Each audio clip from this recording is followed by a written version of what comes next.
Today's the 12th, and I'm talking with Professor Schein, and I'll start with your general operating definition of field research, if you could just describe how you view what you do and what it means to you. Okay, I think the assumption from which I start is that understanding organizations and what goes on in organizations can come about from lots of different sources. And for me, the term field research implies that one is going out deliberately to understand. And that isn't how it has really happened for me. It has come about more as a byproduct of being asked, for example, to be a consultant in an organization and finding myself essentially in the role of a clinician, finding opportunities to observe things that ordinarily I might not have had access to. So for me, the important thing is to take an inquiring point of view toward whatever opportunities arise in one's life in organizations, rather than seeing research as a discrete, separate activity that one engages in. In a sense, I do research by observing what goes on around me at all times, just as any clinician would. And it's that point of view that, for me, is the important one.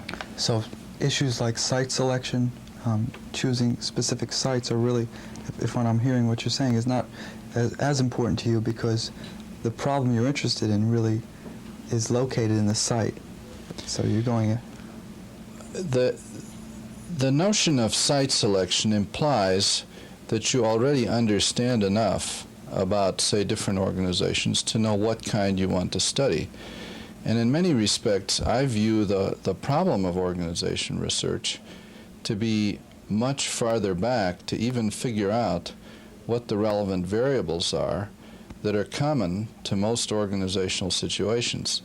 So in that sense, any site is at some level equivalent to any other site, in that if organizational events are taking place there, I'm interested in those that are general enough that I would see some examples of that going on in whatever setting I'm in. It's very similar by analog to the individual clinician working with a client or a patient.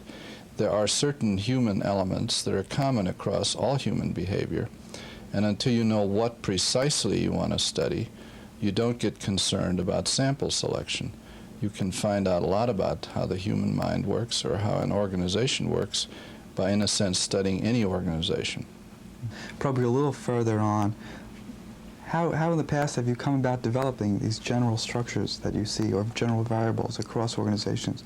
Is it through, if you use the clinician analogy, just seeing patients and going out and then coming back and organizing general variables, or how in the past have you developed this approach? I think for me, the key is that there is a big difference between being a clinician and being a journalist.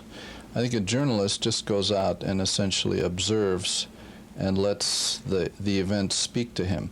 I think the clinician goes out with a point of view, with a theory, with a framework.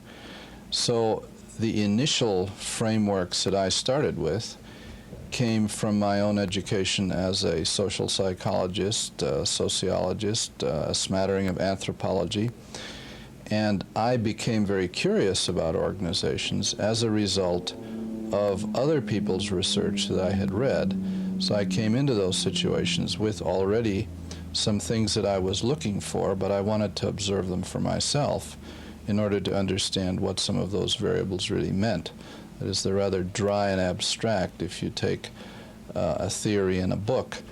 But that theory, if it's based on data, becomes a very lively, real thing if you begin to see for yourself what that researcher was really talking about. So a good combination of theory and observation is what I'm really after.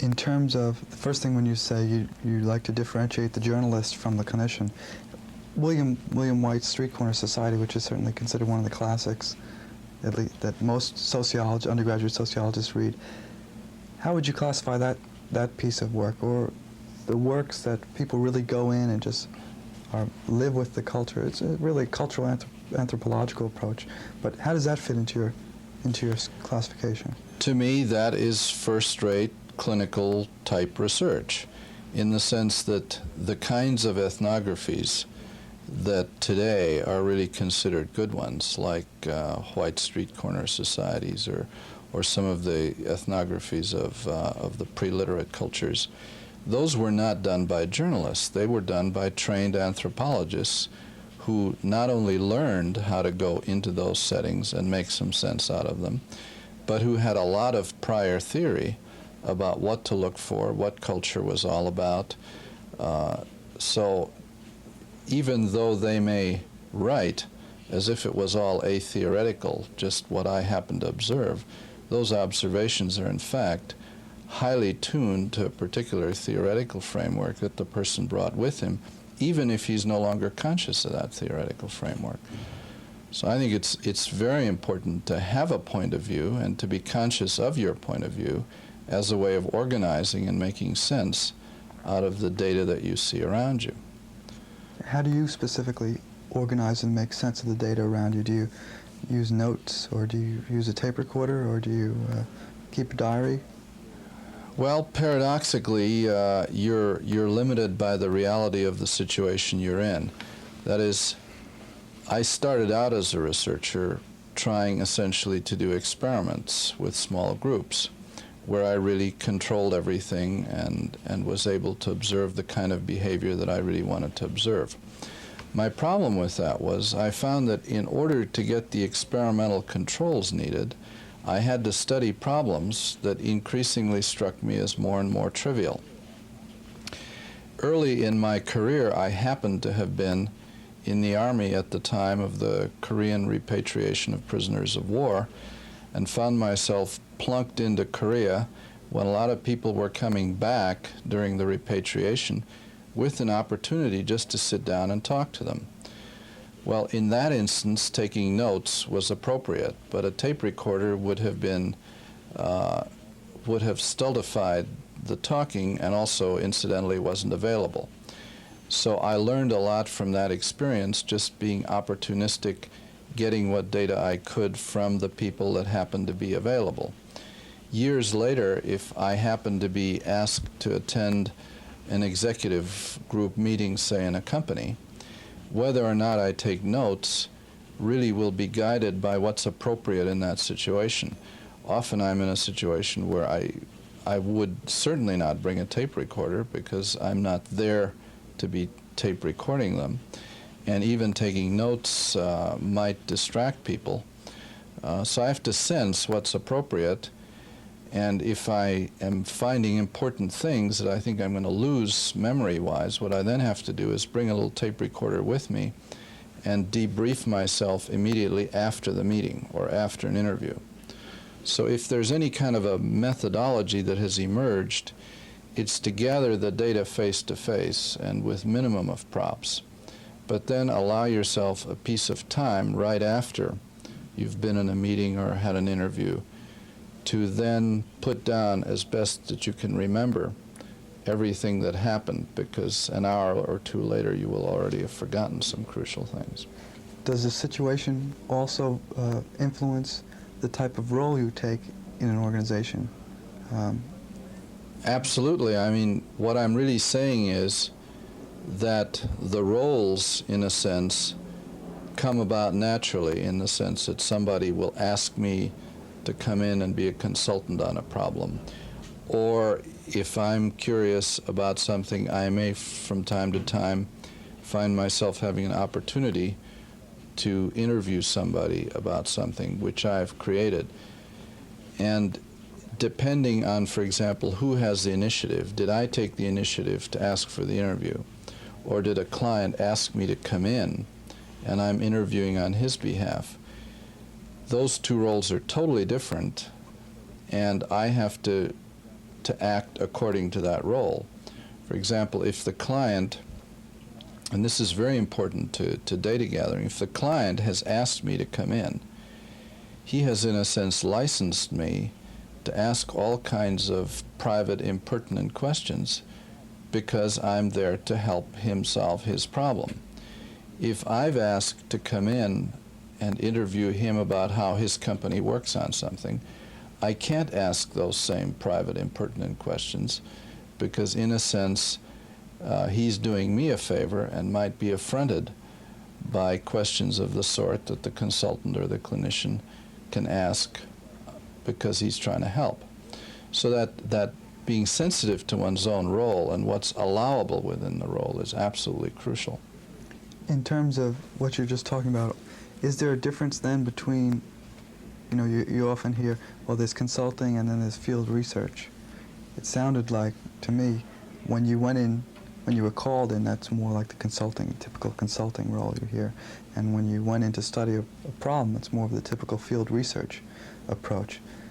But a lot of people differentiate between the two roles. Need the roles be differentiated, or can you really do both, or is the distinction necessary? It's asymmetrical. If I'm being brought into an organization as a consultant, it enables me to do field research because I can systematically observe while I'm in my consulting role as a field researcher would do, and I can even go a little beyond my role, having gotten access to the company, and ask some questions that might be particularly pertinent to my academic interests. The other way doesn't work. If I ask to come in as a field researcher, I can't arbitrarily turn myself into a consultant and ask those more difficult private personal questions. So the thing that has struck me over the years is the power of the clinical role, because you can ask questions that the researcher cannot ask because the client is the one who took the initiative. Do you see what I'm driving at? By the client taking the initiative, he opens himself up much more to certain kinds of data that the field researcher is not privileged to ask about. Mm-hmm. In terms of clinical, you use the word clinical, or the term clinical role. What does that mean for you? That means the client has initiated around something that is bothering him or her. And therefore the initiative for my being in the organization is from the client rather than from me. And what I've been struck by, as I've been saying, is that opens up all kinds of possibilities for observing and asking questions that are not possible in the field researcher role as it's traditionally defined. And and to push a little further on that opens up because there's this underlying notion of exchange. The person's opening up to you, and so you're really getting better data in a sense back. Different data, at least. Better data gets dangerous because the clinician also gets dumped on him a lot of pathology that might not be relevant to the day-to-day functioning of that organization. And you have to be careful not to take what comes out in the clinical interview as being necessarily better data. But I view it as deeper data and different data. And the exchange notion is correct in the sense that if the client has invested in asking a helper to help him, then the client has, in a sense, obligated himself to open up and respond to questions that under other circumstances the client might turn off and say, no, I don't want to talk about that. In terms of, in the consulting realm, you also hear that usually when you're doing consulting, you're responsible to come up with an end product, or you're responsible to make some change. And I wonder how you deal with that. I don't know how the therapist would really deal with that. They don't guarantee change. Certainly they guarantee some insight into the person or the corporation. What does that mean to you? I started with a consulting model like that, but found that it didn't really work in the human behavior area. That is, I would be invited into a group to make recommendations on how they could be more effective, or a manager would ask me what he should do about a problem subordinate and give him some advice and this kind of thing. I found almost without fail, if I thought about it and listened and investigated and then gave a recommendation, the very next thing that would happen after I gave the recommendation is I would be told why that isn't going to work in that particular situation. So then I would get defensive and defend the recommendation or add to it. And I found myself getting into these loops where the client would keep telling me that it was irrelevant what I was recommending, that it wouldn't work, and so, or he had already tried that, et cetera, et cetera. So I finally figured out that there's something wrong with the model itself. It wasn't that the recommendations were so off, but that maybe the client, even though he was hiring me to tell him what to do, didn't really want to be told what to do. And I remembered that psychiatrists and clinicians have gone through this same loop, and they have had to learn that just telling patients what to do doesn't really solve anything. And that the relationship really is one which I came to call process consultation and wrote a little book about, that what the client really wanted from me was to be a sounding board, a helper in the problem-solving process, such that after talking to me for a while or having me in the group for a while, the client or the group could better solve its own problem. So the focus increasingly for me came to be on the process of how we together solve the problem, rather than the client dumping a problem on me and my giving him an answer which he then rejects. So we both zero in on a problem that becomes externalized, and I help him solve his problem. How do you know then when to end the relationship, or if you're making progress, or what is progress in that sense? Progress is very much defined by what we both observe to be progress. That is, if the client feels this group process is feeling better, or what motivated me to call you in, that problem is disappearing, or I've never been able to figure out what to do with that subordinate, and now I've got some good ideas of what I can try next. That's the most important criterion, that the client himself sees a path to follow, whereas before he didn't know what to do, he was paralyzed. I have to also see that that path makes sense. That is, if the client says, okay, I now see what to do, and suggests something very silly, I might have to still hang in there and say, well, now wait a minute, is that really going to work? And keep probing and testing until he not only feels he can do something, but it makes sense to both of us that what he would do is likely going to improve the situation. So it's a kind of a joint evaluation. And then I found the need for the relationship kind of evaporates automatically. He begins to not invite me back, I begin to lose interest, and we kind of often end up mutually agreeing that, okay, this has been very useful, but it should now end. It's a mutual decision usually. Now, when you say client, do you mean usually one person or a group of people or an organization, or how? Well, this has gotten very complicated and is itself an issue that I've had to think through. Initially, you never get called by an organization or a group. You get called by a member of that organization or group. So there's always an individual client. But that first person who telephones you, or who writes you a letter, or who makes an appointment to see you, you have to treat as the contact client, not necessarily as the ultimate client. He or she is coming in with something that's bothering them, for which they think you can be helpful.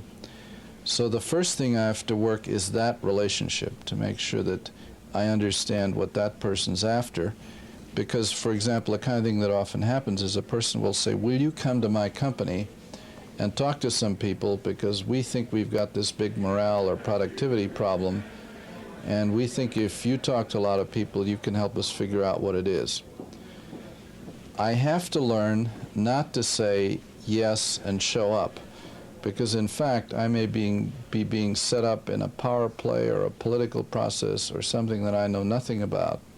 So I have to keep working with the person who's asking me this and saying, well, why do you think that I can learn something that you can't learn? Why did you come to me? And we have to jointly reach a decision whom I will talk to next. And he will have to own a piece of that decision. So we may agree that the next step is to talk to the company president. Then I have to go through that same process with that person, and we have to jointly decide on the next step. If he says, well, why don't you really talk to this group that's worrying me? I might agree, but I might say, well, you'll have to get me the entree. I'm not just going to show up, because we don't know what they will think, what kind of an intervention that will be. I've learned that people get defensive and they'll clam up. So we have to work out a process that you own with me that will get me into that group in a sensible, organic way. Ideally, they should be asking for me to join them. And if they don't want me there, I don't think your forcing me to go there will be very helpful. So the client system enlarges in these successive steps, but the earlier client always has to own the next step. I don't ever go off on my own and decide what to do next, because I've learned the hard way in an organization that's very dangerous. And how realistic is it, a strategy like this in most organizations, where you have to really run after the coattails of these executives too? So busy that they don't, do they have the time to sit down, or do they make the time? Or? Well, they make the time because they're usually owning a problem that's bothering them. That's again this, if I'm the field researcher there for my own purposes, then indeed I am chasing them and they squeeze me in here and there at their leisure, and I find myself never quite feeling that I can get what I need. Whereas if they've asked for my help to work their problem, then for me to say, okay, when do you want to meet? They're likely to say, well, the sooner the better. So this, who has the initiative, turns out to be the crucial thing. Just as the clinician benefits from the fact that the patient wants some help, and therefore the patient will invest time and will invest energy in trying to talk out whatever is going on. So if that group or that organization wants help, they've become energized to reveal themselves to you in order to get the help. What about the old claim, the old biases that, well, the people who really are going to get better anyway, or the ones who really want to get better, are the ones that are going to approach you? How do you deal with that? There's a whole nother world of companies out there that are just not sophisticated enough to come to you. I think that's a very good question in terms of, can I then generalize from what I find in these companies to all organizations? And the answer is no, because you're quite right that there is a systematic bias that arises from who's going to ask, and I think one might assume that it's the sick companies that will ask for help, but in fact that turns out not to be the case, because asking for help is a symptom of health, it turns out. And so you are much more likely, as an organizational clinician consultant, to see healthy companies. So what can you infer? I think you can generalize around organizational processes just like you could from an individual client about personality processes that are in a sense independent of health or illness, that are general processes. As I can observe leadership, or how a group designs, or how an organization designs its products or its structure. And that process can be a general process across all organizations, even though the healthy company may do it differently from the unhealthy one. But I can't assume that the healthy version is the general version. I can only assume that if every company I've ever met differentiates, for example, divides labor, and starts out with a functional kind of organization which gradually moves toward more of a divisional kind of organization. If that's a hypothesis I form from seeing X number of healthy companies, I can then at least say, well, maybe that's characteristic of all companies, and then one could systematically look at others and take a sample that would ensure that you would get a cross-section and check whether that process is indeed general or not. But the initial hypothesis about what goes on in the organization can come from looking at just the healthy ones. So long as I know, I can't now generalize until I've checked it. Just as the clinician can't generalize from seeing a string of sick people to what goes on in healthy ones, but he has good hypotheses now about how the mind works, which can then be checked. Now, in terms of the types of interpersonal skills you've developed in this role over the years, or that you try to teach to your doctoral students, what do you think are some of the most important skills, or is it more of a holistic quality that you have to develop? Some people who went through early training here, like Lombard and George Homans, talk about this holistic sense, and they feel very uncomfortable when I say, well, do you have to be a good interviewer, do you have to be sensitive to nonverbal cues? What sort of things do you stress, and what sort of things are you aware of and try to make your doctoral students aware of, or people who do this, who use this approach? I think thinking about it historically, to me, by far the most important learning experiences came from the workshops and the experiences that I had in the national training labs, sensitivity training, leadership training kinds of activities.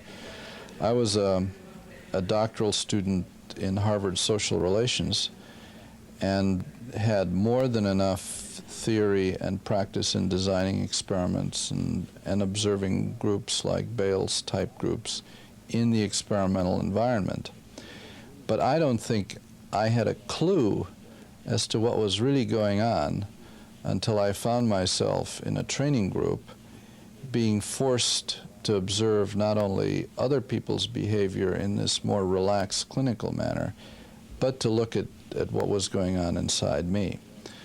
So to me, the most crucial learning is the general category of learn to observe what's out there and what's inside you and how they interact, which I think the anthropologist de facto learns from a series of fieldwork experience, which most clinicians learn from the practice of being clinicians, which I think the field-oriented sociologist learns by doing it, and may later deny that it can be segmented as interviewing and nonverbals and so on.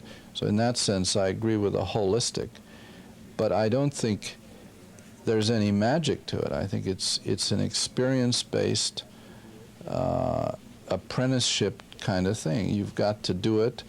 Senior people can point things out to you that you may have missed. You've got to work at it. It's a learned, trainable skill to go out and observe what's really out there. Do you take your students with you occasionally, or how do you develop training methods for them? I send students out and try to create training experiences for themselves where they will be put into observer situations.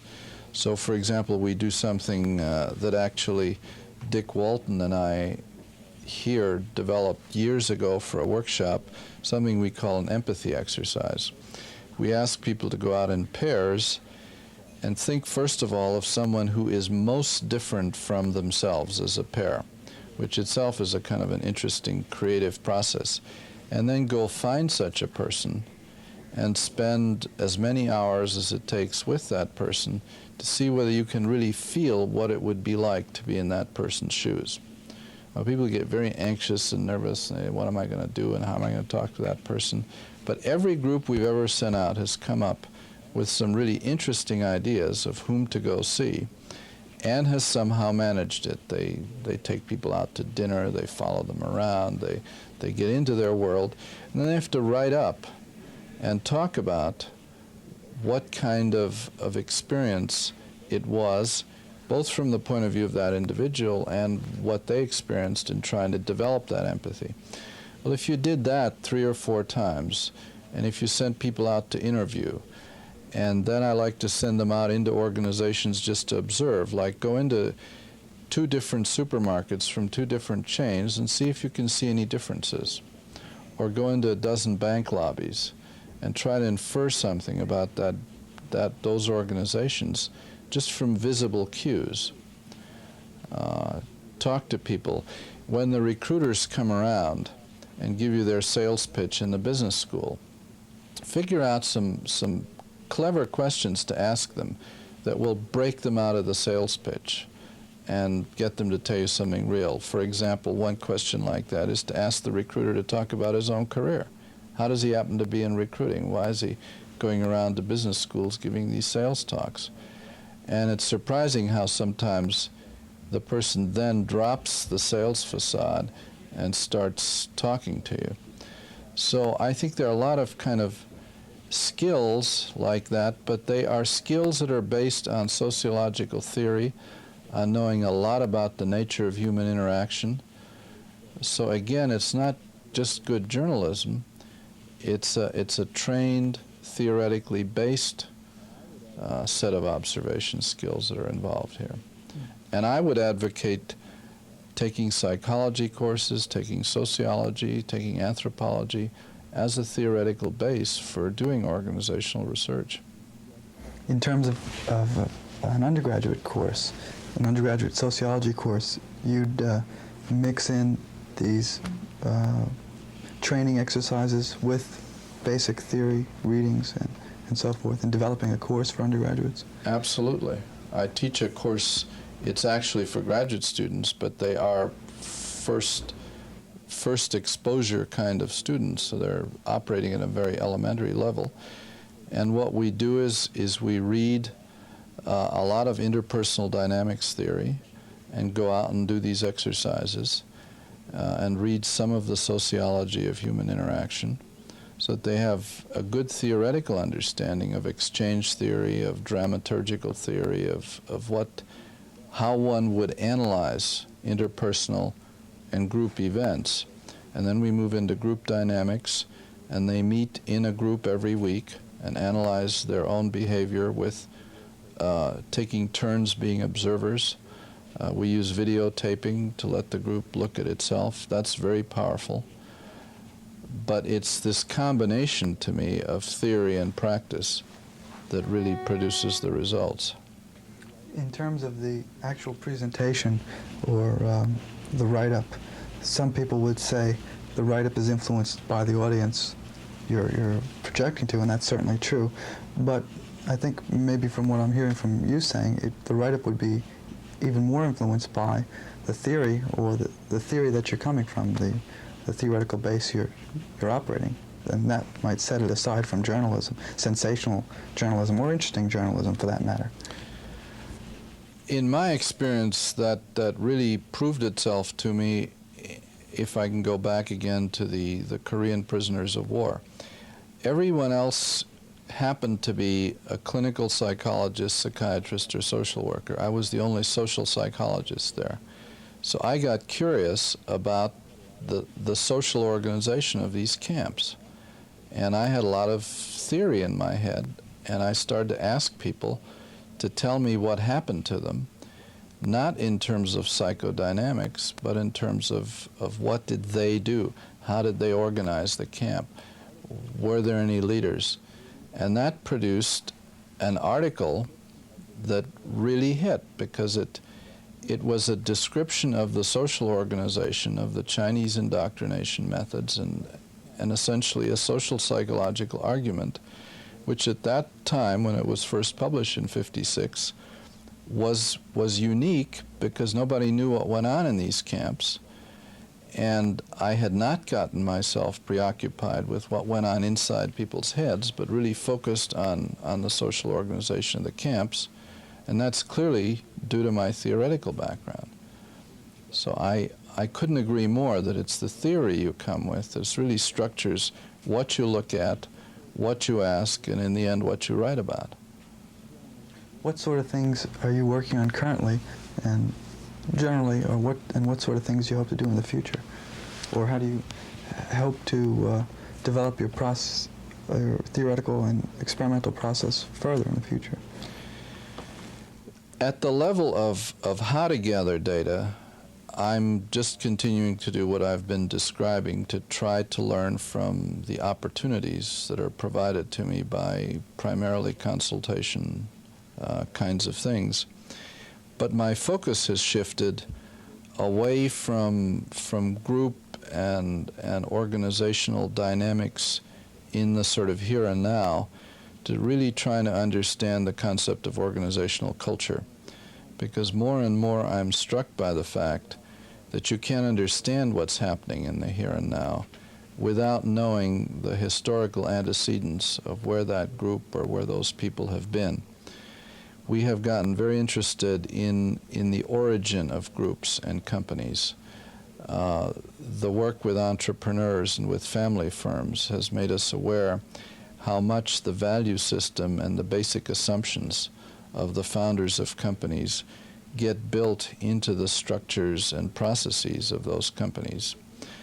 And we're also getting increasingly aware that these basic assumptions, beliefs, and values really dictate and constrain what the organization does, but often without awareness on the part of either the participants or the outsiders looking in.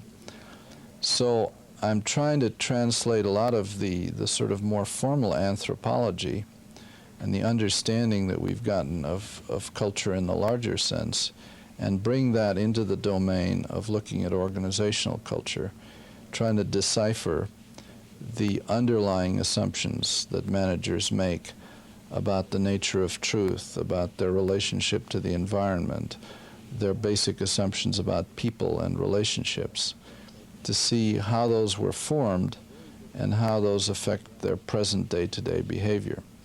Very difficult to do, and again I find I need theory. Just last night I was reading a paper on semiotics, the science of how people give signs. And if I can just give an anecdote, the funeral director, for example, as someone that has been recently studied more, is very concerned with presenting a scene that will be natural and smooth. So something like the way in which the body is laid out in the casket is very much a process of managing the right kinds of symbols and signs. The position of the body, the cosmetics, the clothing that are put on are all very carefully designed to look natural and as lifelike as possible in order to minimally disturb the relatives, in order to make it a smooth event that will be not too emotionally upsetting. And that can all be studied, in a sense, from the cultural semiotic point of view. And unless you take that point of view, you can't really understand some of what that funeral director does. Now, what if we were to take that, say, to a stockholders meeting and say, well, that's a very similar kind of process. There are executives who are trying to manage themselves and the meeting and the process to create a certain impression of organizational health, profitability, optimism, and so on. How do they do it? What signs and symbols do they manipulate? I think there are very fruitful areas of research there that are beginning to intrigue me more and more, which also illustrates a lot of field research. You don't need access or entry. The events are happening in front of your eyes if you know how to decipher them. That's interesting. The one thing that stands out is you mentioned early in that answer, often the people are not aware of the processes that are going on. Maybe you can talk a little more about why, not only why they're not aware, but how that has evolved. Why do you think they're not aware? I view both the concept of personality and the concept of culture as solutions to prior problems. That is, a person evolves their personality and their defenses in order to solve the particular problems that they had as a child and so on of surviving in their environment. Similarly, the organization develops its assumptions about we do best with high-quality products or we do best with low-cost products or whatever. If these initial problem-solving attempts work and get confirmed and continue to work, I think what happens is people begin to take them for granted. If we've had a string of 10 successful large cars, and that's what the consumer has wanted, we begin to take it for granted that the consumer wants large cars and that that's the nature of our business. And because it has worked, and has worked repeatedly, we've forgotten that at one time it was only a possible solution rather than the only solution. But we begin to believe in the things that work as being part of nature rather than an option. So it's not necessarily that these things are unavailable to consciousness. They can be surfaced. But something that works for me day after day after day, I take it for granted. I cease to think about it. And unless someone challenges me on it, there is no incentive for me to surface it. I see. I heard, this may be a little off the track, Chris Ardress speak the other day. He talks about the single loop and the double loop processes, where the double loop are really Checking your own assumptions. And is that similar to what you... Absolutely. I think his model of double loop learning and what I'm talking about, surfacing your assumptions so that you can examine them and possibly change them, are essentially the same idea. And I think we're both finding how difficult that is. Double loop learning is very hard because it's hard to even get the person to pay attention to that. Changing an assumption which may have served me very well for X years is going to be very difficult because it's going to be hard for me to accept the fact that the environment has changed or that something is different or that I'm really having some negative consequences, just as we're now seeing in the auto industry, how hard it is for them to change their assumptions about what the consumer wants, what's the right kind of a car, how important is short-run financial results. At the national level, we have this problem with our sense of time. We've always been a short-run culture in terms of our planning cycles.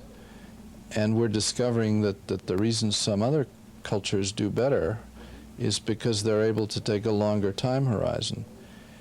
But the reason we don't or won't is because we've always been successful with short time horizons. So just because somebody says you should do it differently isn't going to change that cultural element.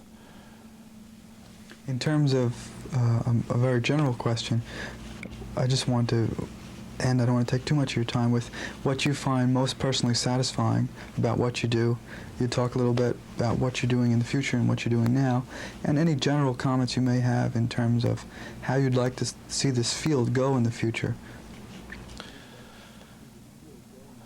I love that question because I think it's the right question in terms of enjoyment. I think we should enjoy our work.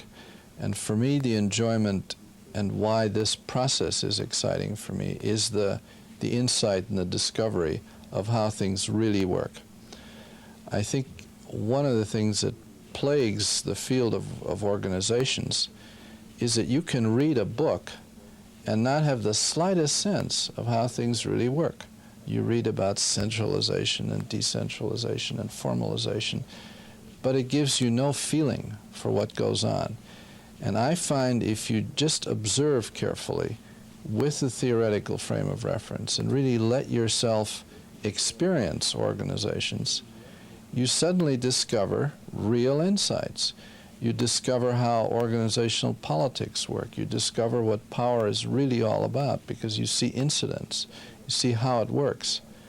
So that you then go back to some of the traditional variables like centralization, which is a valid variable.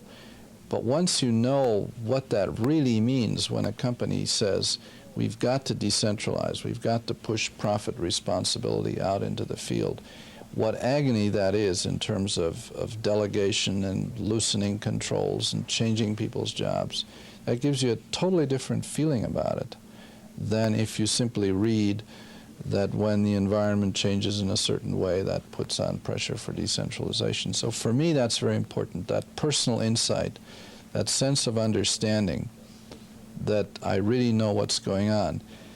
And I think that's where the field needs to go. I'm convinced that we've gone way too far into operationalizing everything, trying to cram everything into a traditional experimental model, dehydrating the variables to the point where we may have weak relationships between things that we don't understand. And I'd rather have a sense of understanding and suspend generalization at this point. I think just as clinical psychology needed years and years of real observation and a few Freuds to to put things into better frameworks, I think the field of organizations needs its Freuds and people who really, from years and years of observing, come up with better variables, better insights that enable us all to see more clearly. That's where I think we should that was head. very interesting. Is there anything else that you want to talk about that we haven't touched upon? No, I think I feel that this has been a very good interview in the sense that I've gotten all my biases out. Oh, it's quite interesting. Okay.